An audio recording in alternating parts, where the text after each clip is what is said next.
Chuan de l'école Yang, nous allons vous présenter avec Michel la suite des applications martiales en luxation et projection, dans la deuxième partie dite l'homme et dans la troisième partie le ciel. Alors Michel, peux-tu nous expliquer, nous donner quelques détails sur ce qui va suivre dans ce film? Bien sûr. Dans cette deuxième partie et dans cette troisième partie, donc l'homme et le ciel, nous allons continuer à travailler sur les Chinna et les Shuaijiao, des applications donc de luxation et de projection concernant le Tai Chi de Yang Chen Fu. La première partie, c'était la Terre. La Terre avait un principe plutôt rectangulaire. La deuxième partie, l'homme, va avoir des principes de Chinna et de Shuaijiao plutôt triangulaires. Et la troisième partie, le ciel, va aborder les principes plutôt circulaires. Naturellement, dans cette cassette, les redites ne vont pas être faites.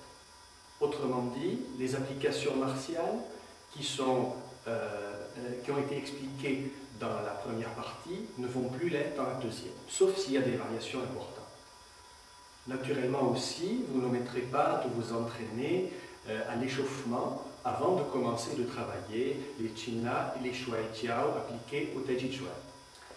Par souci d'une meilleure compréhension, régulièrement nous vous présenterons les petites variations qu'il y a entre l'école que j'ai le plaisir de pratiquer, l'école de Yang Zhenduo, et l'école de Michel qui est un peu différente, puisque tourner un petit peu plus, donc comme il vous l'a expliqué juste avant, vers le travail des Chinna. Nous espérons que vous pourrez faire une petite synthèse entre les deux. Michel, peux-tu donc nous parler un petit peu de l'origine de ton école? Bien sûr. Effectivement, il y a de toutes petites variations. Naturellement, cette école reste une école Yang, de Yang Chen Fu, parce que vous allez reconnaître presque toutes les séquences. Sauf que professeur Lu, celui qui me l'a enseigné, l'avait hérité de son maître de Shanghai, un maître de Tai Chi, qui naturellement a enrichi sa pratique par ses connaissances martiales de par ailleurs. Donc voilà, c'est une forme qui suit quand même la forme de Yang Zhenduo, mais il y a quand même des variations qui sont dues à des applications martiales assez spécifiques. Voilà, je vous répète aussi les mises en garde que je vous ai déjà données dans la première cassette. Cet entraînement est exigeant, il faut aller doucement, s'entraîner régulièrement, ne pas oublier que l'efficacité des Chinna ne s'acquiert pas du jour au lendemain. Il faut du temps, il faut savoir aussi être dans le timing, savoir donner un coup d'interception et d'arrêt avant de placer la technique. Aussi, travailler avec votre partenaire de façon très douce pour éviter les accidents. Merci et bon courage.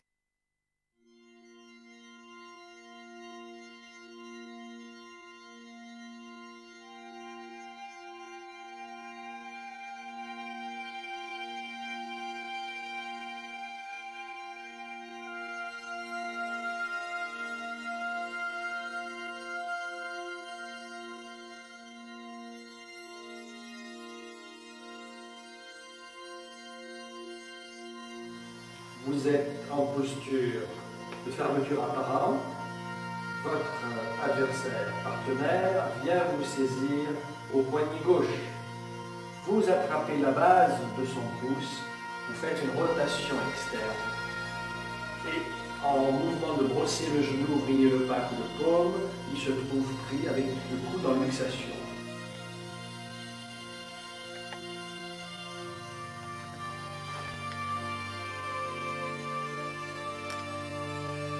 Puis après, vous faites tirer vers l'arrière et il tombe. Et vous êtes prêt à faire vos prises.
Votre adversaire vous attaque avec son poing gauche.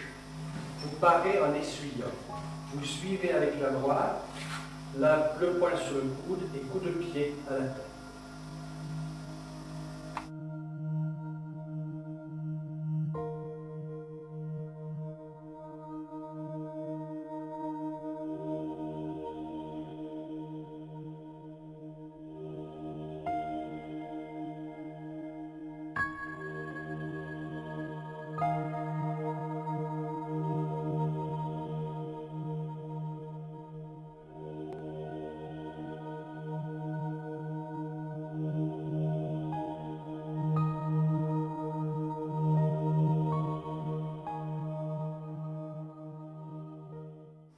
Votre adversaire vous attaque avec un coup de poing droit.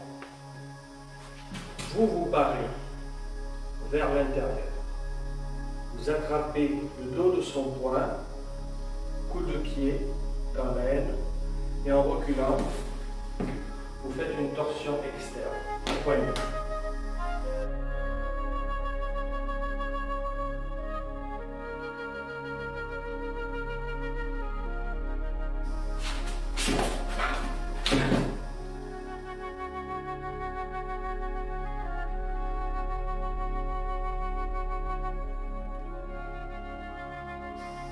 Votre adversaire vous attaque avec un coup de poing droit.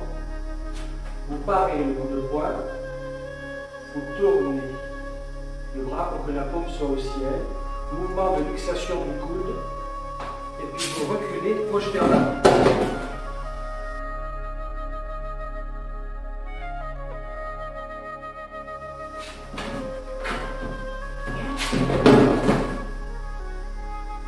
Petite option. Votre adversaire vous attaque toujours pareil. Vous parez, frappez d'abord avec le coude au niveau de son thorax. Et puis après, mouvement de luxation vers le ciel et vous reculez le coude. On va vous montrer une autre application martiale, mais qui n'est à pratiquer que par les pratiquants chevronnés. S'il vous plaît, ne l'essayez pas si vous ne savez pas chuter ou si vous n'êtes pas suffisamment souple. Votre adversaire vous donne un coup de pied direct. Vous parez avec le coude et la main. Et vous reculez en reculant pour le projeter.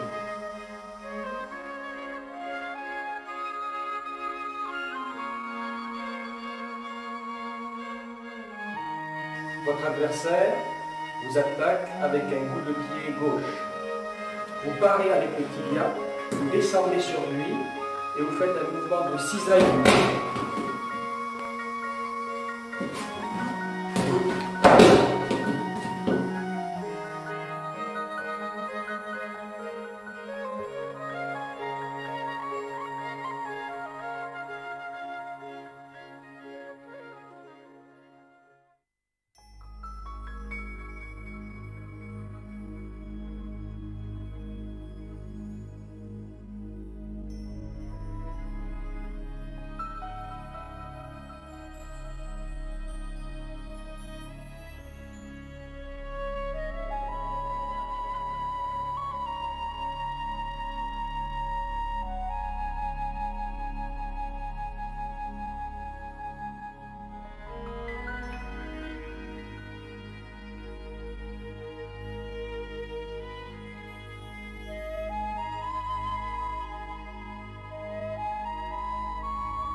Votre adversaire vous saisit le poignet droit. Avec la main gauche, vous emprisonnez sa main gauche, vous montez sur le coude et descendez en ligne profondément. Et puis après, vous lancez le pied pour le plus loin possible.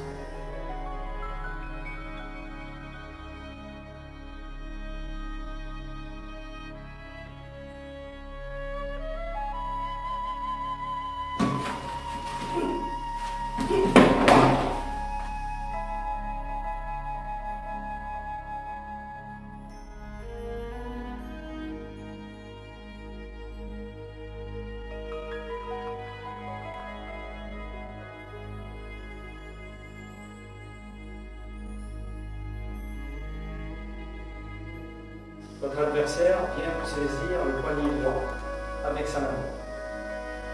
Déployez l'éventail, paume vers le haut. Vous tournez et vous faites chute.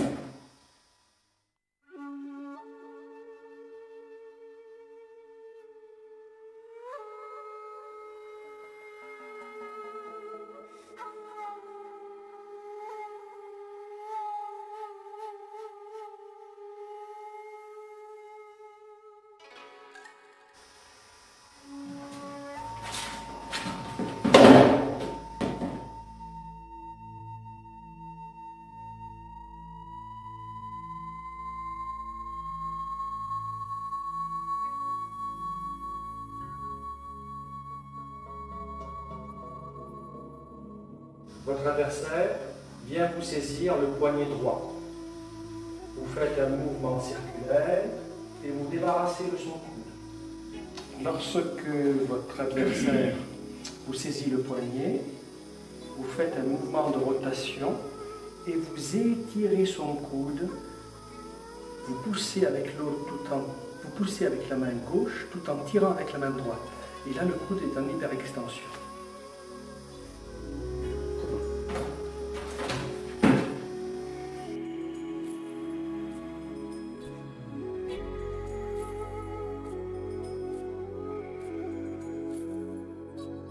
Votre adversaire vient vous saisir cette fois-ci le poignet droit avec sa main gauche.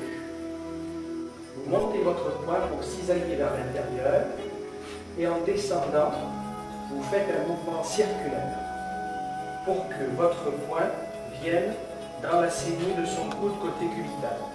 Vous brillez, vous lancez le pied et vous le jetez hors de votre champ.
Votre adversaire vous attaque avec un coup de pied circulaire.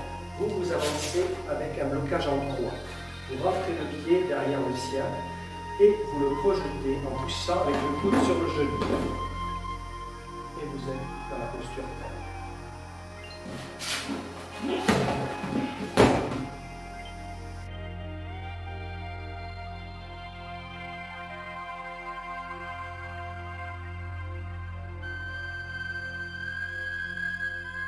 Je vais vous proposer une autre variante sur ce coup de pied. On l'intercepte et on le fait passer par-dessus notre tête pour pouvoir projeter par l'arrière.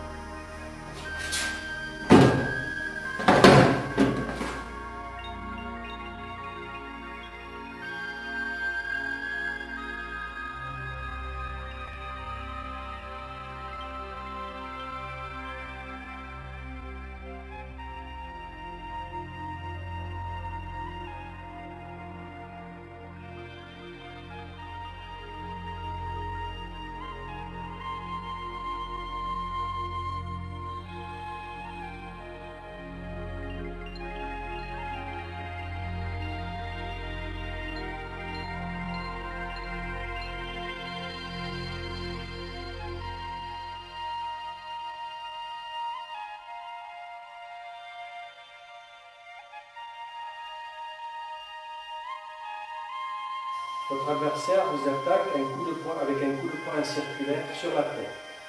Vous parez en main nuage et vous rentrez en main nuage de l'autre côté pour fléchir le coude et pour le projeter derrière vous.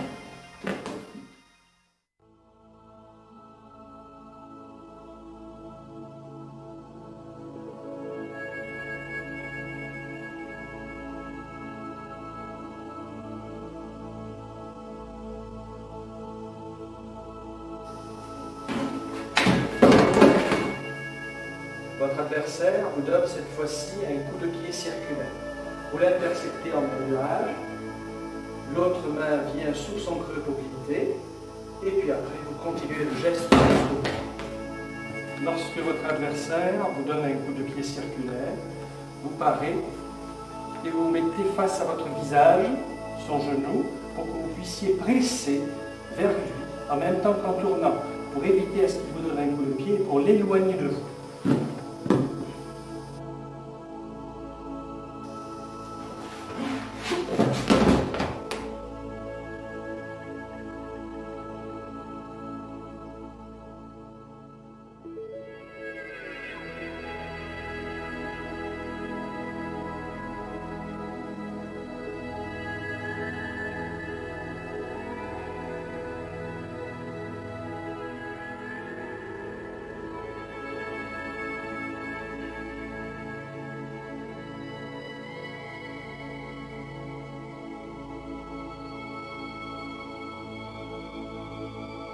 Votre adversaire vous attaque avec deux coups de poing, gauche-droite, on part, voilà. On descend le poing, on prend la partie basale du pouce toujours, on vrille vers le haut, on dégage la moitié de son flanc et avec le pied, on frappe le dernier point du méridien de la rate, tape en haut, avec le gros orteil.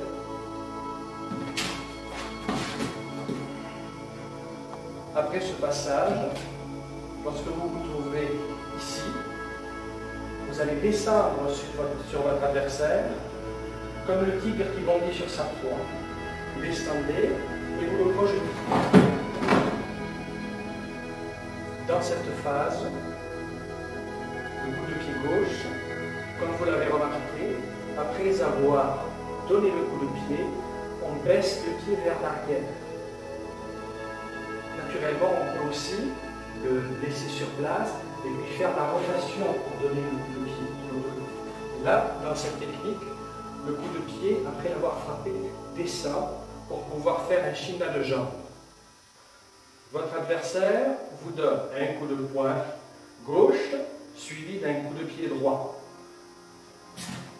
Gauche que vous interceptez, le droit, vous rentrez, vous le cueillez vers l'intérieur. Vous donnez à ce moment-là le coup de pied pour descendre derrière son creux poplité, voyez, et le pied se trouve prisonnier de la cuisse et son genou, par le creux poplité, prisonnier du mien. Et à ce moment-là, vous avez le china de la jambe qui fait très mal. Vous pouvez soit faire un axe de rotation, soit plier. Comme cela vous va le mieux. Après avoir donné votre coup de pied gauche, vous le posez derrière vous pour faire face à un adversaire qui était dans votre dos et qui s'apprête à vous donner deux coups de poing, un coup de poing et un coup de pied.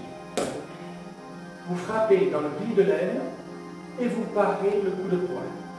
En frappant dans le pli de l'aile, vous déviez son coup de pied et vous descendez sur le côté externe de son pied et vous faites un brossé de genou en diagonale vers le bas pour le projeter au sol.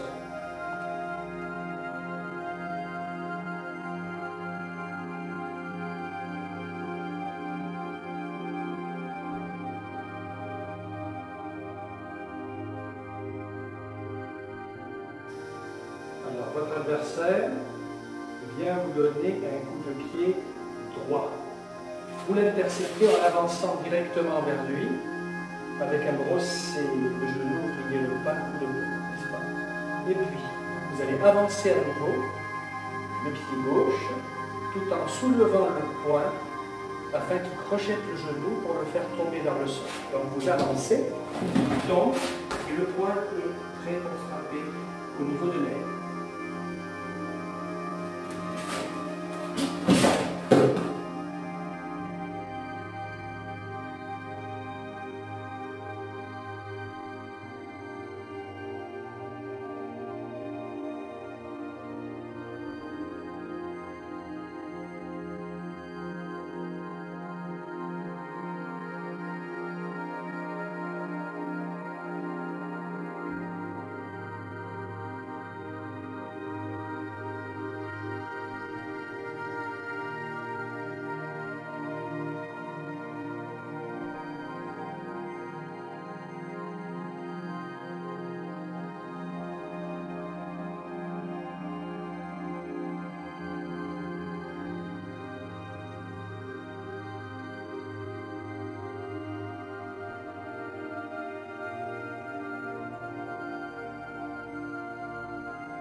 Alors, j'essaye de donner un coup de pied, il me l'intercepte, il me donne un coup de pied que je bloque avec mon tibia. Je mets mon pied derrière lui, mon poing sous le menton, l'autre dans le creux des lombes, et le projette au sol.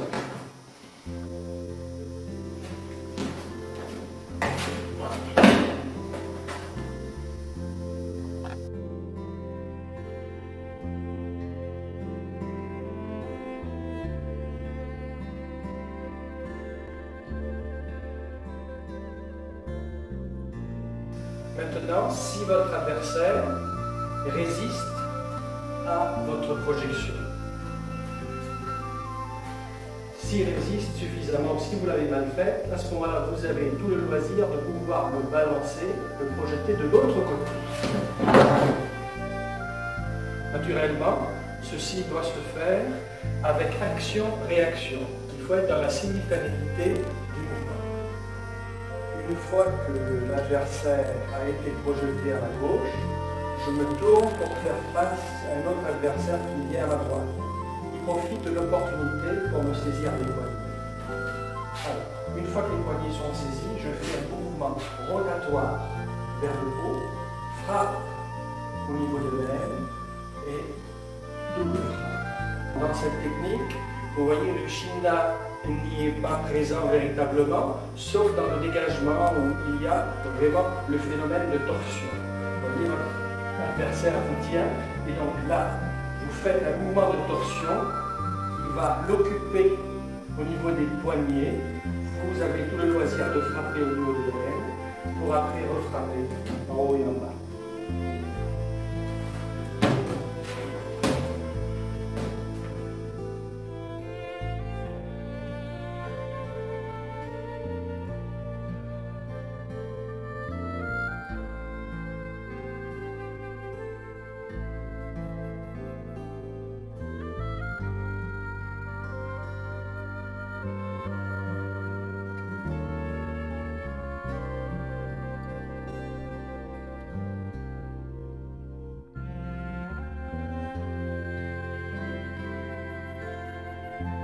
Là, votre adversaire qui se trouve à votre droite, en diagonale, va venir vous saisir la gorge.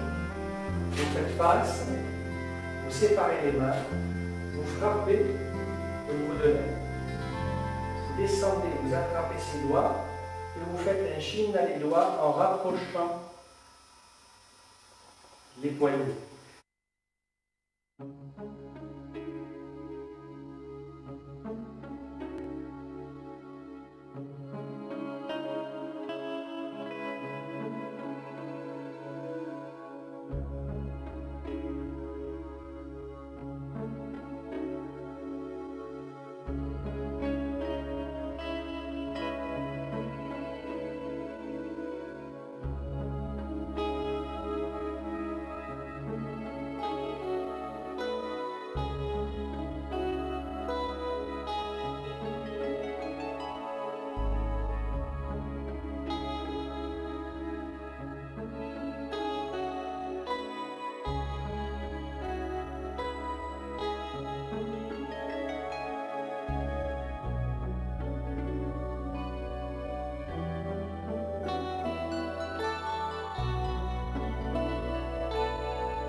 L'adversaire vous attaque avec un coup de poing droit.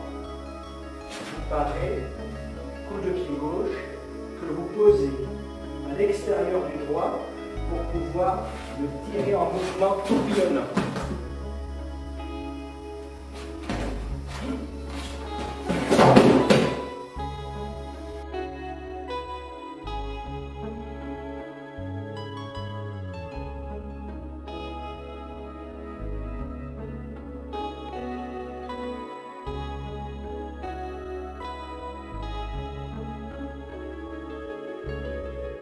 L'adversaire vient vous frapper toujours avec le poing droit.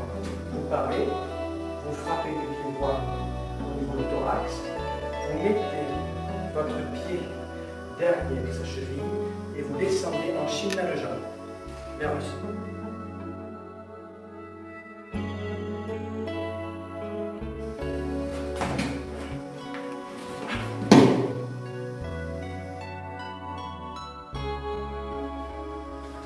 Alors, dans cette troisième partie, nous allons donc aborder le ciel. Et le ciel a comme caractéristique, dans cette forme-là, c'est d'être plus circulaire. Et donc, les chinna et les mouvements de Shuai Jiao réalisés dans cette partie utilisent beaucoup plus le cercle que dans la partie précédente qui était plus triangulaire.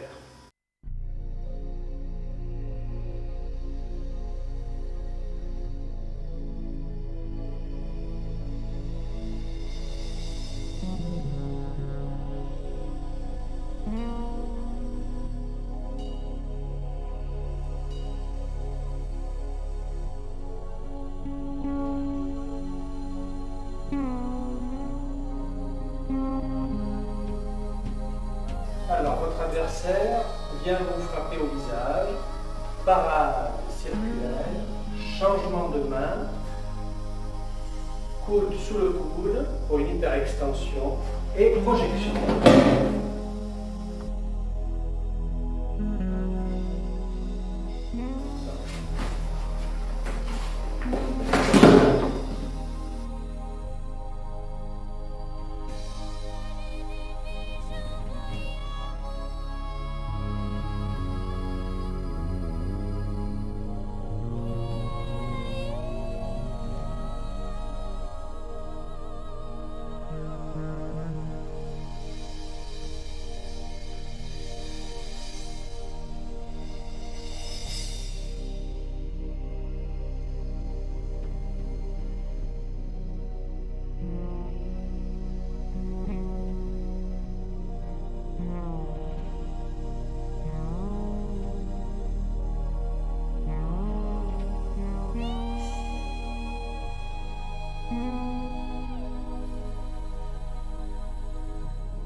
adversaire vous attaque, qui est poing gauche. Par, rotation de la main vers le ciel, chin et projection.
Votre adversaire vous attaque en avançant avec le poing gauche, que vous parez avec le bec. Vous attrapez le coude, vous avancez le pied, vous montez la main gauche, vous comprimez son poignet et en reculant le pied, vous crochez le pied.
Vous êtes en posture de simple fouet.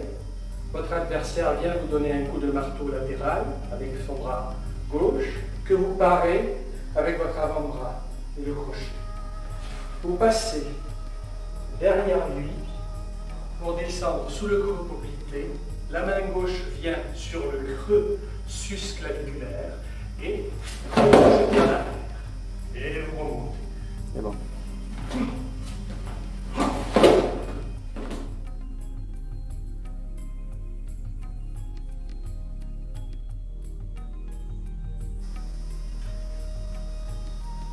Votre adversaire vous saisit la main, vous profitez pour faire un mouvement de vrille qui monte jusqu'à sa gorge et en même temps un coup de pied dans l'air.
L'adversaire vient vous tenir le poignet droit.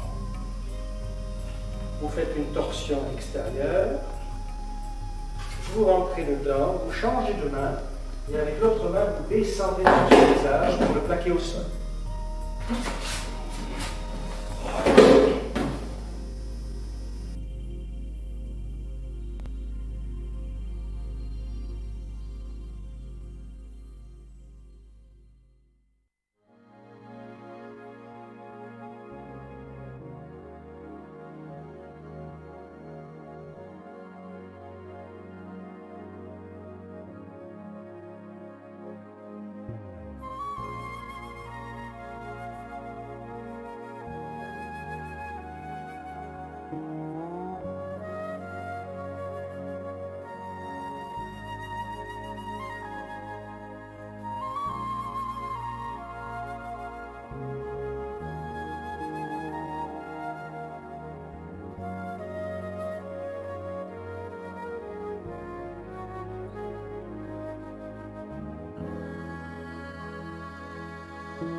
Votre adversaire vient vous saisir le poignet gauche.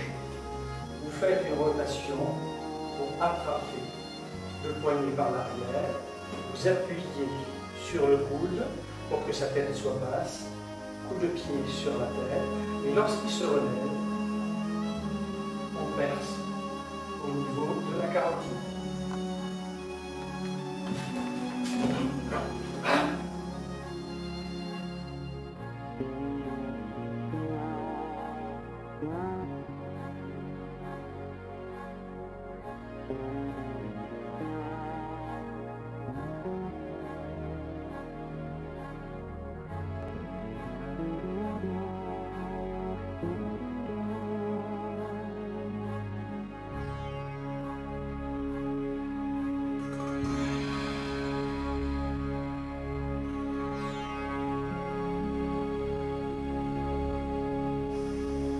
votre partenaire vous attaque avec le poing gauche, vous parez, vous descendez en torsion jusqu'au sol.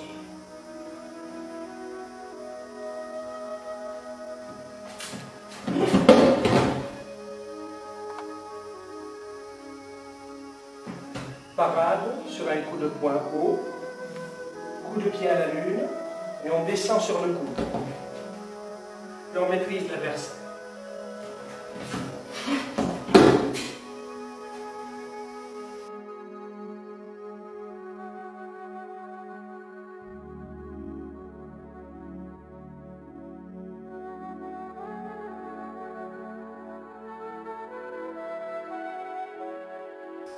Votre adversaire vous attaque avec un coup de poing droit et vous allez lui appliquer une technique tourbillonnante. La main monte, vous avancez, l'autre va descendre en diagonale sur son cou et sur sa poitrine pour lui imprimer un mouvement vers le sol, mais de travers.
Votre adversaire vient vous saisir le poignet gauche.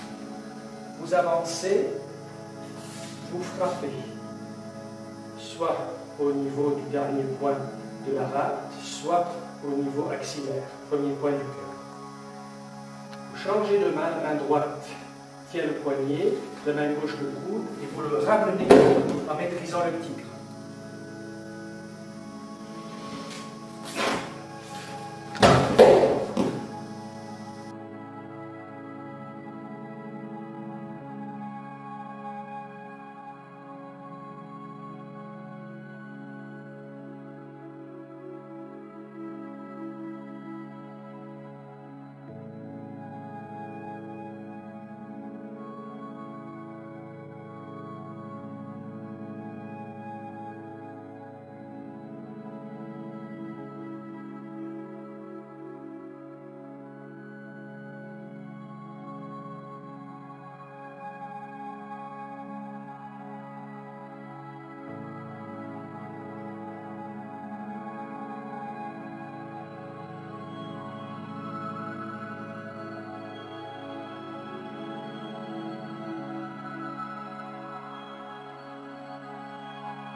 Votre adversaire vient vous saisir le poignet. Vous chevauchez le tigre en contrôlant son coude. Vous le laissez se lever, vous frappez avec le tranchant du pied sur le genou et vous continuez par une frappe au visage. Déstabilisé, vous rentrez avec un balayage.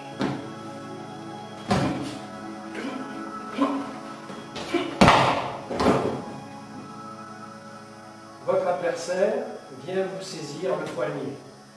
Vous étirez suffisamment son coude pour pouvoir lancer un coup de pied croissant externe pour le prendre au niveau de l'olecrâne, l'articulation du coude.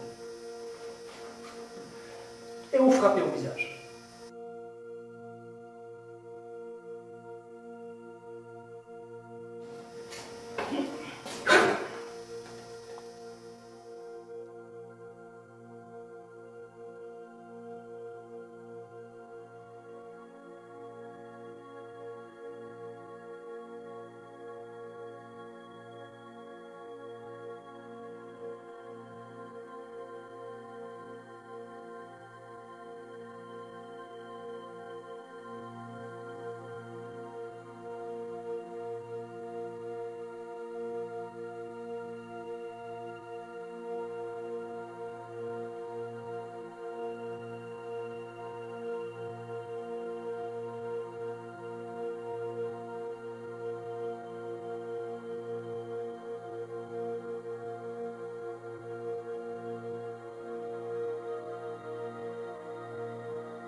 Votre adversaire vient vous saisir le poignet gauche. Vous roulez avec la main et avec l'autre, vous venez frapper sur l'avant-bras pour vous libérer. Votre adversaire vient vous saisir le poignet. Vous montez en cercle, attrapez son coude, vous vrillez son coude et vous descendez sur son genou au sol.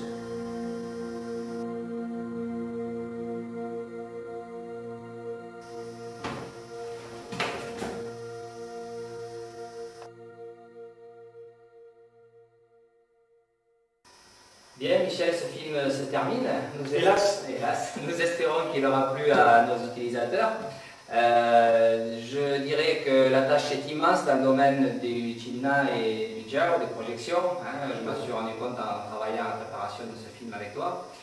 Donc, je pense que les spectateurs comprendront qu'il faut qu'ils fassent un certain travail de recherche personnel. Absolument. Absolument. Effectivement, comme vous l'avez noté, dans la première partie, dans la Terre, on était très didactique. On vous a expliqué comment se placer, comment réceptionner, comment attraper les segments de l'adversaire qui vous attaque. Dans la deuxième partie, l'homme, les explications y étaient, mais un peu moins. Dans la troisième partie, pour le ciel, comme vous l'avez vu, c'était plus de la démonstration, mais ce n'a été fait que pour vous inciter à faire votre propre recherche. Il est indispensable que vous la fassiez, mais attention, il faut que vous la fassiez dans le respect, naturellement, de votre partenaire et de votre santé. Donc, n'hésitez pas, allez doucement et entraînez-vous longuement. Bon courage. Michel a des grands mérites du travail que tu nous as proposé et qu'il respecte en fait scrupuleusement la structure de la forme. En effet, cela a dû nécessiter une certaine recherche de ta part. Et je pense qu'après, il y a la notion de combat réel avec le Chinna. Tout à fait, tout à fait. La notion de combat réel avec le Chinna, naturellement, ne suit plus aucune forme. Effectivement, la forme va nous aider à emmagasiner, à engranger un tout petit peu les différentes techniques. Puis après, ces techniques-là, elles doivent être utilisées en combat réel, d'abord au ralenti, pour que l'on puisse un peu se familiariser avec toutes les directions d'attaque et de défense. Et puis ensuite, essayer de combiner. Et ceci, c'est un travail aussi avec votre partenaire qu'il faut que vous fassiez tranquillement, mais de façon assidue.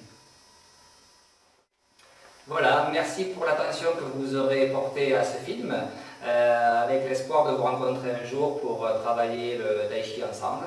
Donc à très bientôt peut-être. À bientôt.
水晶帘动，微风起，满架蔷薇。